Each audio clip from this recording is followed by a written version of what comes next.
2 பேரும் ரொம்ப நேரமா அப்படியே உட்காந்துருக்கோம்.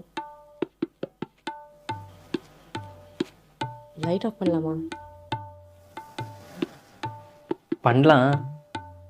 ஆனால் அதுக்கு முன்னாடி ஒரே ஒரு கொஸ்டின். கேளுங்க.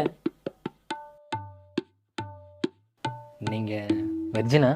ஹலோ, என்ன பார்த்தா உங்களுக்கு எப்படி தெரியுது? ஏங்க என்ன கேட்டேன்னு எப்படி கத்துறீங்க? பின்ன ஃபர்ஸ்ட் நைட் வந்து உட்காந்துட்டு இப்படிலாம் கேள்வி கேட்க கோவப்படாம? கரெக்டு தான். ஆனால் உங்களை பற்றி மற்ற விஷயம்லாம் தெரிஞ்சுக்கணுன்னா உங்கள் ஃப்ரெண்ட்ஸு ரிலேட்டிவ்ஸ் கிட்ட கேட்டு தெரிஞ்சுக்கலாம். பட் இந்த விஷயத்த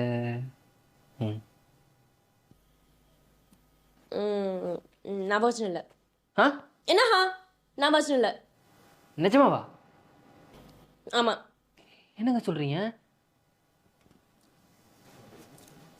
அட ஆமாங்க. நீங்கள் இவ்வளோ ஓப்பனாக கேள்வி கேட்குறீங்க. நான் அதுக்கு ஜெனினா பதில் சொன்னால் தானே நல்லாயிருக்கும். என்னாச்சுங்க? இல்லை, ஒன்றும் இல்லை. உங்களுக்கு அந்த மாதிரி ஏதாவது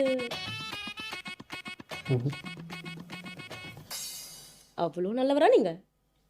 அப்படிலாம் இல்லை, வாய்ப்பு கிடைக்கல. அதுவும் இல்லாமல் அதுக்கெல்லாம் கொடுப்பனம் வேணுங்க. நமக்கு அதெல்லாம் இல்லை. இப்போ நான் வர்ஜின்லன்னு சொன்னதுனால உங்களுக்கு என் மேலே இது கோவம் இல்லையே? கோவப்பட்டு என்னங்க பண்ணுறது? நடந்ததை மாற்ற முடியுமா என்ன? அதுவும் இல்லாமல் இப்போ உள்ள நிறைய பேருக்கு கல்யாணத்துக்கு முன்னாடியே ஒரு ரிலேஷன்ஷிப் இருக்கிறது நார்மல் தானே.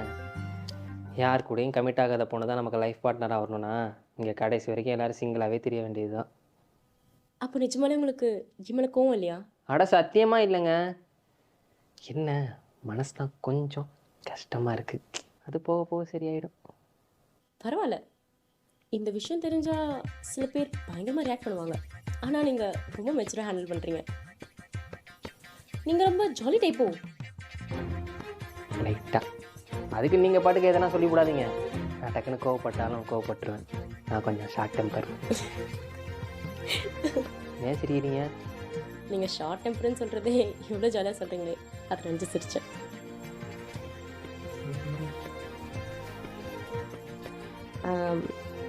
நான் உங்ககிட்ட பொய் சொல்லிட்டேங்க. நான் பிரச்சனை தான். நானும் உங்ககிட்ட ஒரு பொய் சொல்லிட்டேன்.